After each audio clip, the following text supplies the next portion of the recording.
പിതാവിൻ്റെയും പുത്രൻ്റെയും പരിശുദ്ധാത്മാവിൻ്റെയും നാമത്തിൽ ആമേൻ. എൻ്റെ പ്രിയപ്പെട്ടവരെ, ഇന്ന് തിങ്കളാഴ്ചയാണ്, ഫെബ്രുവരി 24-ാം തീയതി. എല്ലാവരെയും ദൈവം അനുഗ്രഹിക്കട്ടെ. സ്നേഹവന്ദനം. ഏറ്റു പ്രാർത്ഥിക്കുക. അമ്മേ പരിശുദ്ധമ്മേ, അമ്മേ പരിശുദ്ധമേ, ദൈവമാതാവേ, അന്ന് അങ്ങ് കൃപാസനത്തിൽ പ്രത്യക്ഷപ്പെട്ട് വരാൻ പോകുന്ന മഹാദുരന്തത്തിൽ നിന്ന് രക്ഷപ്പെടാനും എല്ലാവർക്കും വേണ്ടി പ്രാർത്ഥിക്കുവാനും ആവശ്യപ്പെട്ടിട്ട് 20 വർഷം കഴിഞ്ഞ ഈ വേളയിൽ കൃപാസനത്തിലൂടെ ഞങ്ങൾക്ക് ഈ ദേശത്തിനും അങ്ങ് മധ്യസ്ഥം തേടി തന്ന എല്ലാ അനുഗ്രഹങ്ങൾക്കും കൃപകൾക്കും ഞങ്ങളിപ്പോൾ ഹൃദയം നിറഞ്ഞ നന്ദി പറയുന്നു. അമ്മേ പരിശുദ്ധമേ, ജപമാല മാതാവേ, സകല കൃപാസന പ്രാർത്ഥനകളോടും ചേർത്ത് ഞങ്ങളിപ്പോൾ സമർപ്പിക്കുന്ന പ്രത്യേക ആവശ്യങ്ങൾ പറ മക്കളെ.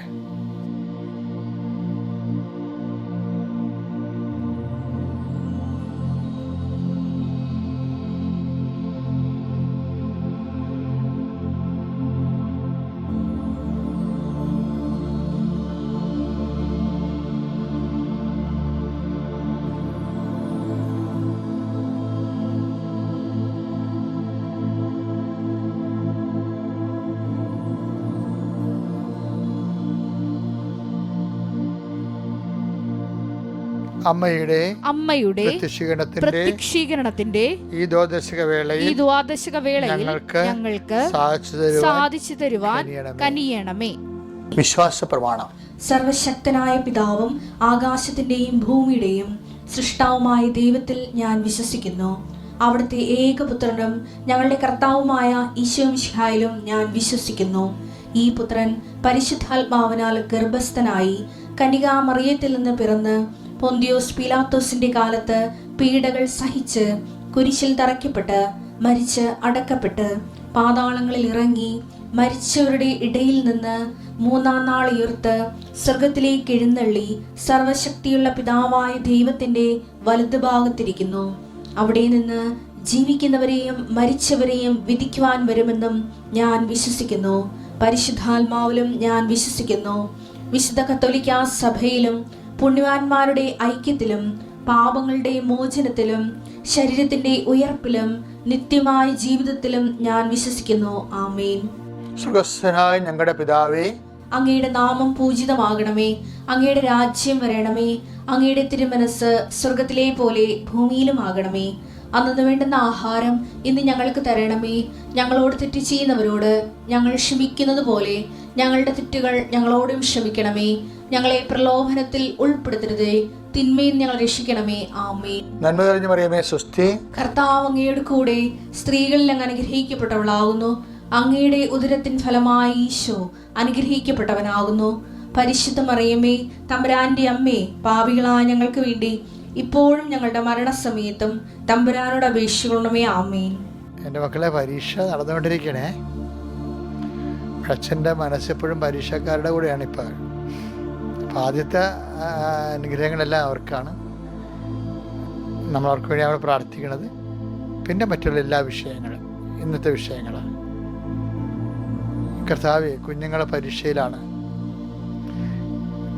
എല്ലാ വേനലവധി പരീക്ഷകളെയും അങ്ങയുടെ തിരുസന്നിധി സമർപ്പിച്ച് പ്രാർത്ഥിക്കുന്നു.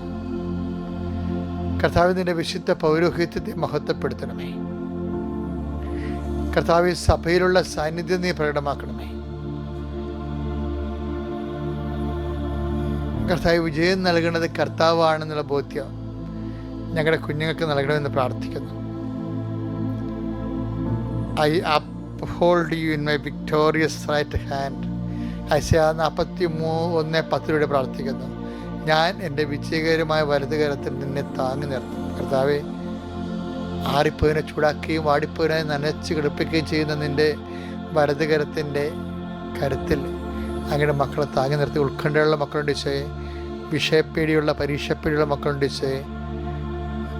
ഒരു ചാൻസ് കൂടി, ഒരു ദിവസം കൂടി കിട്ടിയിരുന്നെങ്കിൽ കുറച്ചുകൂടി നന്നായിട്ട് പഠിക്കാമായിരുന്നു പറഞ്ഞുകൊണ്ട് മനസ്സ് ഇടിഞ്ഞു പോയ മക്കളുണ്ട്. അവരുടെ എല്ലാം അങ്ങനെ ദിവസം സംബന്ധിച്ച് പ്രാർത്ഥിക്കുന്നു. അവരെന്ത് എഴുതുന്നുവോ, അവരെന്ത് മനസ്സിലാക്കുന്ന ചോദ്യങ്ങൾ വ്യക്തമായി മനസ്സിലാക്കാനും ഒന്നും വിട്ടുപോകാതിരിക്കാനും അവർക്ക് ഓർമ്മ ശക്തി കർത്താവിൻ്റെ രക്തം അവിടെ ഓർമ്മകളെ സ്മൃതികളെ സ്പർശിക്കുകയും യേശുക്രിസ്തു നാമത്തിൽ നീ ഓർത്ത് പരീക്ഷയെ പ്രതിഫലിപ്പിച്ച് ഉന്നതമായ വിജയം കൈവരിക്കാൻ കർത്താവ് നിന്നെ സഹായിക്കട്ടെ.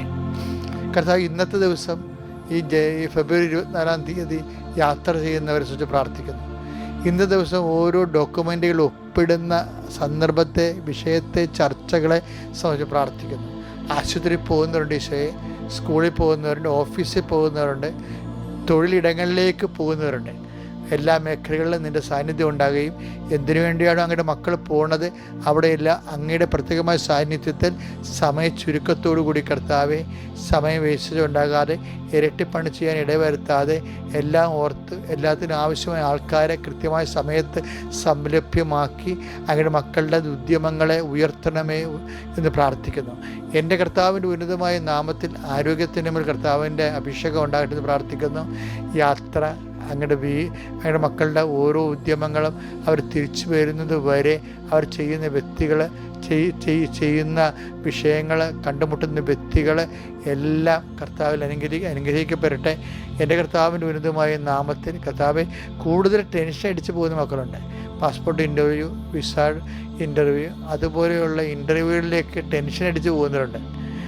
കർത്താവ് കണ്ണുനീരോടെയാണ് അവർ പോണത്. അവർ ജയഘോഷത്തോടെ കൊറ്റയുമായിട്ട് സങ്കീർത്തനെ പോലെ തിരിച്ചെത്താൻ അവരെ നീ അനുഗ്രഹിക്കണം പ്രാർത്ഥിക്കുന്നു. എൻ്റെ കർത്താവിൻ്റെ ഉന്നതമായ നാമത്തിൽ, സഭയുടെ അധികാരത്തിൽ, കുരിശിൻ്റെ അടയാളത്തിൽ, ദൈവത്തിൻ്റെ ശക്തിയാൽ നീ അനുഗ്രഹിക്കപ്പെടട്ടെ. നിൻ്റെ ഭവനം അനുഗ്രഹിക്കപ്പെടട്ടെ. നിൻ്റെ ഉദ്യമങ്ങൾ അനുഗ്രഹിക്കപ്പെടട്ടെ. നിൻ്റെ ഓരോ ചിന്തകളും, നീ സംസാരിക്കുന്നതും, നീ ചെയ്യുന്ന കാര്യങ്ങൾ, മാസങ്ങളായും വർഷങ്ങളായിട്ടും വീണുപോയ കാര്യങ്ങൾ, കിടന്നുപോയ കാര്യങ്ങൾ, ഇനി മുന്നോട്ട് പോകത്തില്ലെന്ന് വിചാരിക്കുന്ന കാര്യങ്ങൾ, പൊട്ടിമുളകാത്ത വേരുകൾ ഉറഞ്ഞു ഭൂമിക്കടി കിടക്കണ പോലെ ജീവിതത്തിൻ്റെ ചില വിഷയങ്ങൾ, ക്ലോസായിപ്പോയ ഫയലുകൾ എല്ലാം കർത്താവിനെ ഏൽപ്പിക്കുന്നു. എൻ്റെ കർത്താവിൻ്റെ ഉന്നതമായ നാമത്തിൽ, സഭയുടെ അധികാരത്തിൽ, ഈശോയെ ഡൈവേഴ്സായിക്കൊണ്ടിരിക്കുന്ന മക്കളെ കുറിച്ച് പ്രാർത്ഥിക്കുന്നു. കർത്താവെ, പ്രസവിക്കാൻ പോകുന്ന അമ്മമാരെ കുറിച്ച് പ്രാർത്ഥിക്കുന്നു. അവരുടെ മാനസിക ആകുലതകളെ കുറിച്ച് പ്രാർത്ഥിക്കുന്നു. ഈശോ കുഞ്ഞുങ്ങളെക്കുറിച്ച് ആകുലപ്പെടുന്നവരുണ്ട്. ഈശോയെ, അവരുടെ ആന്തരിക അവയവങ്ങളിൽ കർത്താവ് വിഷമതകൾ, രോഗങ്ങൾ അനുഭവിക്കുന്ന മക്കളുണ്ട്. ഈശോയെ, അത് ഓരോ തരത്തിലുള്ള രോഗങ്ങൾ, ഓരോ തരത്തിൽ കർത്താവ് വിദഗ്ധ ചികിത്സ വേണമെന്ന് ആവശ്യപ്പെട്ടുള്ള കാര്യങ്ങൾ വേദനയോടെ മനസ്സിലാക്കി എന്ത് ചെയ്യുമെന്ന് അറിയാൻ പാടില്ലാതെ സെക്കൻഡ് ഒപ്പീനിയൻ പരാജയപ്പെട്ടിരിക്കുന്ന അവസ്ഥയിൽ ഈ പരിശുദ്ധ ദേവമാതാവിൻ്റെ മധ്യസ്ഥതയിൽ ഞാൻ ആ മക്കളെ ആശീർവദിക്കുന്നു. എൻ്റെ കർത്താവിൻ്റെ ഉന്നതമായ നാമത്തിൽ, സഭയുടെ അധികാരത്തിൽ, കുരിശിൻ്റെ അടയാളത്തിൽ ഈ നിമിഷം ആരെല്ലാം ഈ പ്രാർത്ഥന കേൾക്കുന്നുവോ, ഈ പ്രാർത്ഥനയെല്ലാം കൂടുന്ന നിമിഷങ്ങളിലെല്ലാം ദൈവത്തിൻ്റെ കാരുണ്യം നിങ്ങളെ ആവശ്യിക്കുകയും അനുഗ്രഹിക്കുകയും ചെയ്യട്ടെ. നിത്യം പിതാവും പുത്രനും പരിശുദ്ധാത്മാവായ സർവീശ്വരായി നയിക്കുവാമേ. എൻ്റെ പ്രിയപ്പെട്ടവരെ, ഈ ആൾക്കാരുടെയൊക്കെ ഒരു പ്രശ്നമുണ്ട്. അവർക്ക് എപ്പോഴും ഇങ്ങനെ ദൈവത്തെ കണ്ടുകൊണ്ടിരിക്കണം. നല്ല അസുഖമാണ്. ഇത് അവരുടെ അടയാളമൊക്കെ കണ്ടുകൊണ്ടിരിക്കണം. എപ്പോഴും അടയാളം വേണം അവർക്ക്. എല്ലാ പ്രാർത്ഥനയ്ക്കും അവരുടെ അടയാളം വേണം. അടയാളം ഇല്ലെങ്കിൽ പ്രാർത്ഥന ഫലിച്ചില്ലെന്നുള്ള ചിന്തയാണ്. അപ്പോൾ അവർക്കെല്ലാം അവരോടെല്ലാം കൂടി ദൈവം ഒരു ഒറ്റ ചോദ്യം ചോദിക്കുന്നുണ്ട്. അതാണ് ഇന്നത്തെ ചിന്താവിഷയം. ജെറമിയ 23:24 വാക്യം. കർത്താവ് ചോദിക്കുന്നു, സമീപസ്ഥനായിരിക്കുമ്പോൾ മാത്രമാണോ ഞാൻ നിങ്ങൾക്ക് ദൈവം? എന്നുവെച്ചാൽ അതായത് ഓരോ അടയാളം കാണുമ്പോൾ മാത്രമാണോ ദൈവം? അപ്പം മാത്രമേ പ്രാർത്ഥനയുള്ളൂ, അപ്പം മാത്രമേ ആധ്യാത്മികമായ ജീവിതം ഉള്ളൂ, അപ്പം മാത്രമേ പള്ളിപ്പോക്കും കുരിശുവരിയൊക്കെ ഉള്ളൂ. അങ്ങനെയുള്ള ആൾക്കാരുണ്ടല്ലോ. അടുത്ത ചോദ്യം, അവരോടുള്ള ചോദ്യമാണ് അടുത്തത്. കേട്ടെ, വായിച്ചേ. ജെറമിയ 23:23. ജീവിതത്തിൽ നിന്ന് ചില സമയത്ത് ദൈവം വിദൂരത്തിലിരിക്കും. വിദൂരത്തിലിരിക്കുമ്പോഴും ഞാൻ ദൈവമല്ലേ? വല്ല കാര്യമുണ്ട് ദൈവത്തെ കൊണ്ട് ചോദിപ്പിക്കാൻ? ഇങ്ങനെയുള്ള അണ്ണന്മാർ ഭൂമിയിലുള്ളതുകൊണ്ടാണ് ഇതുപോലുള്ള ചോദ്യങ്ങൾ ചോദിക്കുന്നത്. അതായത് ദൈവം എന്ന് പറയുമ്പോൾ സമീപസ്ഥമായിരിക്കുമ്പോൾ മാത്രമാണ് ദൈവം. ഞാൻ വിദൂരത്തിലിരിക്കുമ്പോഴും നിങ്ങളുടെ ദൈവമല്ലേ എന്ന് വെച്ചാൽ, എൻ്റെ മക്കളെ, ചില കാര്യങ്ങൾ നടക്കാൻ താമസിക്കുകയോ നടക്കുകയോ ഇല്ലാത്ത കാര്യങ്ങളാണ്. അപ്പോഴും അതിൻ്റെ പേരിൽ കാര്യം നടന്നില്ല എന്നതിൻ്റെ അടിസ്ഥാനത്തിൽ ദൈവത്തെ തൂക്കി നോക്കരുത്. ദൈവത്തെ തൂക്കി നോക്കിയാലുണ്ടല്ല ഒരു കുഴപ്പമുണ്ട്. എന്താ കാര്യം? നീ ദൈവത്തെ തൂക്കുക, അപ്പം തിരിച്ചു തൂക്കുക. അതാണ് കുഴപ്പം. ദൈവത്തോട് എന്ത് ചെയ്താൽ തിരിച്ചു വരും. ദൈവത്തെ അളന്ന തിരിച്ചളക്കും. അപ്പം നമ്മൾ താങ്ങത്തില്ല. ഇപ്പം തൂക്കണമെന്ന് വെച്ച് ദാനിയേലിൽ നെബൂഖദ്നേസർ രാജാവ് അല്ലേ, അദ്ദേഹത്തിൻ്റെ ഭിത്തിയിൽ ദർബാർ നടക്കുന്ന സമയത്ത് ഒരു കൈ വന്നിങ്ങനെ ഭിത്തിയിൽ ഇങ്ങനെ എഴുതിക്കൊണ്ടിരിക്കും. ആൾക്കാരെല്ലാം വായിക്കും, ദാവീദ് രാജാവും വായിക്കും. What is it, its meaning of it, മേനെ തെക്കൽ ഉപാർസിൻ. അതായത് ഈ ബെൽഷാസർ രാജാവിൻ്റെ രാജധാനിയിൽ ദർബാർ നടക്കുകയാണ്. അവിടെ വെച്ചാണ് പെട്ടെന്ന് ഒരു വിരൽ ഒരു കൈ വന്നിട്ട് കുറേ സാധനങ്ങൾ ഭിത്തിയിൽ എഴുതിയിടും. അത് ദാനിയേൽ മേനെ തെക്കൽ പാർസ്യൻ. അപ്പം അത് മേനെ തെക്കൽ പാർസ്യൻ. അപ്പോൾ ഈ കൈ ഇങ്ങനെ ചരിച്ചുകൊണ്ട് പോണതും ഇതിനെ മേനെ തെക്കൽ ഉപാസം എഴുതിയിരിക്കണത് ആൾക്കാർ കാണുന്നുണ്ട്. അവർ ഭയന്ന് പോയി, കാര്യം ആളില്ല, കൈ മാത്രം. ദാവീദ് ഈ ബെൽഷാസർ രാജാവ് ഈ ആൾക്കാരെ വിളിച്ച് ചോദിച്ചു, ഇത് ഇങ്ങനെ വായിക്കണേ എന്ന് ചോദിച്ചു. അപ്പോഴാണ് പറഞ്ഞത്, ഈ ദാനിയേൽ എന്ന് പറഞ്ഞൊരു ബിരുദൻ ഇവിടെ ഉണ്ട്, ഇവരിങ്ങനെയുള്ള സംഭവങ്ങൾ വായിക്കുന്ന ആളാണ്, യഹോവയുടെ തനി സ്വന്തം കക്ഷിയാണെന്ന് പറഞ്ഞു. വിളിച്ചു വരുത്തിയിട്ട് അന്ന് ദാനിയേൽ ഇത് വായിക്കും. ദാനിയേലിൻ്റെ പുസ്തകം 5:24 വചനങ്ങൾ. അതുകൊണ്ട് അവിടുത്തെ സന്നിധിയിൽ നിന്ന് അയക്കപ്പെട്ട ഒരു കരം ഇത് എഴുതിയിരിക്കുന്നു. കർത്താവിന്റെ കരങ്ങളാണ്. ആ ലിഖിതം ഇതാണ്, മേനെ തെക്കേൽ പാർസീൻ. തെക്കൽ പാർസീൻ. ഇതാണ് അർത്ഥം. മേനെ, ദൈവം നിന്റെ രാജ്യത്തിന്റെ നാളുകൾ എണ്ണുകയും അതിന്റെ അവസാനം കുറിക്കുകയും ചെയ്തിരിക്കുന്നു. തെക്കേൽ, നിന്നെ തുലാസിൽ തൂക്കി, ഞാൻ നിന്നെ തുലാസിൽ തൂക്കി കുറവുള്ളവനായി കണ്ടിരിക്കുന്നു, ഭാരം കുറഞ്ഞതായി കണ്ടു. അതാണ് ദൈവത്തിന് നമുക്കൊരു മിനിമം ഭാരം വേണം.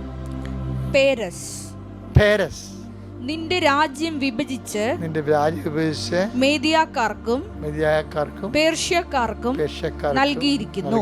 ഓക്കെ, അതായത് എന്താ പ്രശ്നം വെച്ച് കഴിഞ്ഞാൽ, കുറേ നാൾ ചെല്ലുമ്പോൾ തിന്മകൾ വർദ്ധിക്കുമ്പോൾ ഉണ്ടാകുന്നൊരു പ്രശ്നം എന്താ പറയുക, തിന്മകൾ വർദ്ധിക്കാൻ കാരണമുണ്ട്.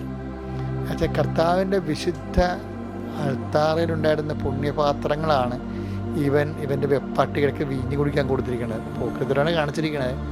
അപ്പം അതുകൊണ്ടാണ് പറഞ്ഞിരിക്കുന്നത്, ഈ അധർമ്മം വർദ്ധിക്കുമ്പോഴുണ്ടല്ലോ, അധർമ്മം വർദ്ധിക്കുമ്പോൾ ഇപ്പം നമ്മൾ നേടിയെടുത്ത പുണ്യം പോലും കർത്താവ് അങ്ങനെ പറഞ്ഞിട്ടുണ്ട്, അധർമ്മം വർദ്ധിക്കുമ്പോൾ സ്നേഹം തണുത്തു. മത്തായി 24:12. അധർമ്മം വർദ്ധിക്കുന്നതിനാൽ അധർമ്മം ബെൽഷാസർ രാജാവിന്റെ വിഷയം എന്താണ്? അധർമ്മം വർദ്ധിച്ചിരിക്കുകയാണ്. വർദ്ധിക്കുന്നതിനാൽ എന്ത് പറ്റി? പലരുടെയും സ്നേഹം തണുത്തുപോകും. അപ്പൊ എങ്ങനെ എന്താ പ്രശ്നം വെച്ച് കഴിഞ്ഞാല്, നമ്മളില് ഇപ്പൊ നമ്മള് സ്നേഹം, അതുപോലെ തന്നെ ക്ഷമ, ദയ, നന്മ, ദൈവത്തിന്റെ ശക്തി പ്രവർത്തിക്കുന്ന ഒരു കണ്ടെയ്നറാണ് ഇതെല്ലാം. അതിൽ തന്നെ അതിന് വലിയ അർത്ഥങ്ങളൊന്നുമില്ല.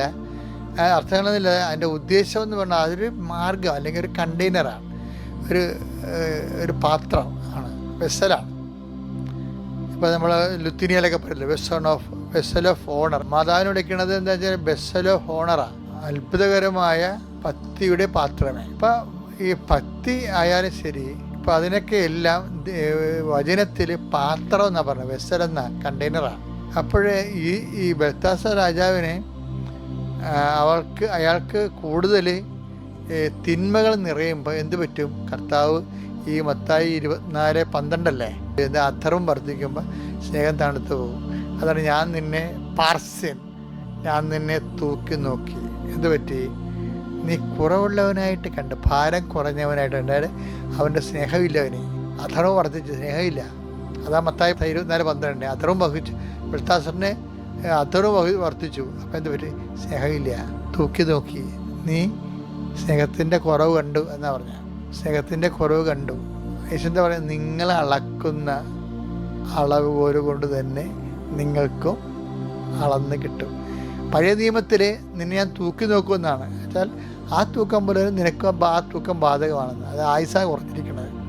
ഇപ്പോഴെന്താ പറയണത്? പുതിയ നിയമത്തിൽ വരുമ്പോഴും വലിയ നയത്തിനും നിലപാടിനൊന്നും വലിയ വ്യത്യാസമൊന്നുമില്ല. നോൻപേരിലേക്ക് നമ്മൾ പ്രവേശിക്കാൻ പോവുകയല്ലേ. അപ്പോഴതിൻ്റെ ഒരു ആമുഖമായിട്ട് വേണം നിങ്ങളിത് കരുതാൻ. ഈ നോൻപ് കാലത്ത് നഷ്ടപ്പെട്ട ധർമ്മങ്ങളെല്ലാം സ്നേഹമെല്ലാം വീണ്ടെടുക്കണം. കാര്യം എന്താണ്? അളവുകോല് അവൻ്റെ കയ്യിലുണ്ടെന്നാണ്. അതിനെക്കുറിച്ച് വീശുമുറം അവൻ്റെ കയ്യിലുണ്ട് എന്ന് പറയണില്ലേ, അത് തന്നെ കാര്യം. അത് ഉണ്ടെന്ന് പറഞ്ഞിട്ട് ഇല്ലെന്ന് പറയാൻ ഇല്ലാൻ്റെ കാര്യമില്ല. യോഹന്നാൻ കർത്താവിൻ്റെ അന്ത്യവരവിനെ കുറിച്ചാണ് പറഞ്ഞതെന്നൊന്നുമല്ല. യോഹന്നാൻ പറഞ്ഞത് വീശുമുറ അവൻ്റെ കയ്യിലുണ്ട്. അതായത് മത്തായി 3:11 യോഹന്നാൻ എന്താ പറയുന്നത്? വീശുമുറം അവൻ്റെ കയ്യിലുണ്ട്. അപ്പോൾ ആദ്യകാലങ്ങളിലൊക്കെ ഈശോ വീശുമുറ ഒന്നും കാണിച്ചില്ലായിരുന്നു. അന്തർ കാണുന്നു, ചെകിട കേൾക്കുന്നു, ഊമന സംസാരിക്കുന്നു. യോഹന്നാൻ്റെ മരണം വരെയല്ലേ കുഴപ്പമില്ലാതെ പോയി. അപ്പോൾ യോഹന്നാന് സംശയം തോന്നിയായിരുന്നു. ഈശോ മത്തായി 11 സംശയം തോന്നിയായിരുന്നു. പക്ഷേ യോഹന്നാൻ്റെ കാലം കഴിഞ്ഞപ്പോൾ കറക്റ്റ് കാര്യം പറഞ്ഞു. എന്താണ്? വിശുമുറം യോഹന്നാൻ ഉണ്ടെന്ന് എൻ്റെ കയ്യിലുണ്ടെന്ന് പറഞ്ഞല്ല. അത് ശരിയാണ്. അന്ത്യവരവിലായിരിക്കും അത്. പക്ഷേ ഞാനത് നേരത്തെ നിങ്ങളോട് പറയുകയാണ്. എന്താ പറയണത്? കർത്താവ് പറഞ്ഞത് നിങ്ങൾ അളക്കുന്ന അളവുകൾ കൊണ്ട് തന്നെ നിങ്ങൾക്കും അളന്ന് കിട്ടും. എപ്പോഴാണ് കിട്ടുന്നത്? അവൻ്റെ വീണ്ടും വരവിൽ. ഈ വീണ്ടും വരവിനെക്കുറിച്ചൊക്കെ ചിന്തിക്കുന്ന ഒരു കാലമാണ്. നമ്മളെ കർത്താവിന് യോഗ്യരായി കണ്ടെത്താനുള്ള കാലമാണ് നോൻപ് കാലം. നോൻപ് കാലത്തിലേക്ക് നമുക്ക് പ്രവേശിക്കേണ്ട സമയത്ത് ഇന്നു മുതൽ പ്രത്യേക ഒരു പ്രാർത്ഥനയും, കർത്താവോട് കൂടുതൽ അടുത്തിരിക്കുന്നവരെ ഈ നോൻപ് കാലം ഇന്നു മുതൽ തന്നെ പതുക്കെ നോൻപ് സ്റ്റട്ടം ബ്രേക്ക് ഇട്ട് അടിച്ചു പൊളിച്ച് നിർത്തിയിട്ട് പിന്നെ കുറച്ച് കാലം നോൻപ് പിന്നെയും പഴയ ദൈവത്തിന് നിരക്കാത്ത നിലപാടും ജീവിതവും അങ്ങനെ വരരുത്. മറിച്ച് പതുക്കെ ദൈവത്തോട് നിത്യമായി ജീവിക്കാൻ. കാരണം ആബ്സെൻസ് നമ്മൾ തുടങ്ങി വെച്ചത് എങ്ങനെയാണ്? ഞങ്ങൾ അകലെ ആയിരിക്കുമ്പോഴും ഞാൻ നിങ്ങളുടെ ദൈവമല്ലേ എന്നല്ലേ യെരമ്യാ 23:20 ചോദിക്കുന്നത്. അപ്പോൾ ഇതുപോലുള്ള ചില അനുഭവങ്ങൾ, മോശം അനുഭവങ്ങൾ, അത് ദൈവം അകലെയായിരിക്കുന്നത് പോലെ അനുഭവിച്ചുകൊണ്ട് അപ്പോഴും ദൈവം തന്നെയാണെന്നുള്ള ബോധത്തോടു കൂടി ഉള്ളതുപോലെ പെരുമാറാൻ കർത്താവ് നിങ്ങളെ സഹായിക്കട്ടെ. Praise the Lord. അത്യപൂർവ ദൈവാനുഭവങ്ങൾ ഇനി